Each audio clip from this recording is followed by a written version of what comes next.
సంగారెడ్డి జిల్లాలో విషాదం నెలకొంది. నిర్మాణంలో ఉన్న చర్చి స్లాబ్ ఒక్కసారిగా కూలిపోయింది. ఈ ఘటనలో కొందరికి గాయాలయ్యాయి. సుమారు 11 మందికి గాయాలైనట్లు తెలుస్తుంది. తీవ్రంగా గాయపడిన వారిని సంగారెడ్డి ప్రభుత్వ ఆసుపత్రికి తరలించారు. శిథిలాల్లో చిక్కుకున్న వారి కోసం రెస్క్యూ ఆపరేషన్ కొనసాగిస్తున్నారు. ఇక శిథిలాల్లో మరో 4 చిక్కుకున్నట్లు అధికారులు తెలిపారు. వారిని రక్షించేందుకు సహాయక చర్యలు ముమ్మరం చేశారు.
సంగారెడ్డి జిల్లాలో విషాదం నెలకొంది. నిర్మాణంలో ఉన్న చర్చి స్లాబ్ ఒక్కసారిగా కూలిపోయింది. ఈ ఘటనలో కొందరికి గాయాలయ్యాయి.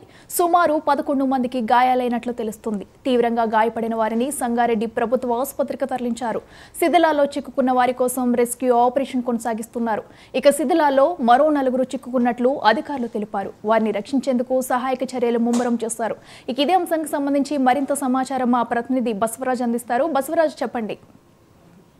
సంగారెడ్డి జిల్లా కోయిర్లో స్లాబ్ వేస్తుండగా స్లాబ్ చెక్కలు కూడడంతో 8 మంది కూలీలు తీవ్రంగా గాయపడ్డారు. 4 పరిస్థితి విషమంగా ఉందని చెప్పవచ్చు. అలాగే క్షతగాత్రులను సంగారెడ్డి జిల్లా కేంద్ర ప్రభుత్వ ఆసుపత్రికి తరలించడం జరిగింది. అందులో ఒక వ్యక్తి చనిపోవడం జరిగింది. మరో 4 కార్మికులు కూడా చావు బతుకుల్లో కొట్టుమిట్టాడుతున్నారని చెప్పవచ్చు. నిర్మాణంలో ఉన్న చర్చి కూలిన ఘటనలో ఇలా విషాద ఛాయలు అలుముకున్నాయి. మృతి చెందిన కార్మికుడు అజిముల్లా మయన్మార్ దేశస్తుగా గుర్తించారు. రాజు హకీం సాహెల్ పరిస్థితి విషమంగా ఉంది. స్వల్ప గాయాలతో మరో 4 అయితే బయటపడ్డారు. కార్మికులంతా మయన్మార్ నేపాల్ దేశస్తులుగా పోలీసులు గుర్తించారు. Right Basavaraj, thank you.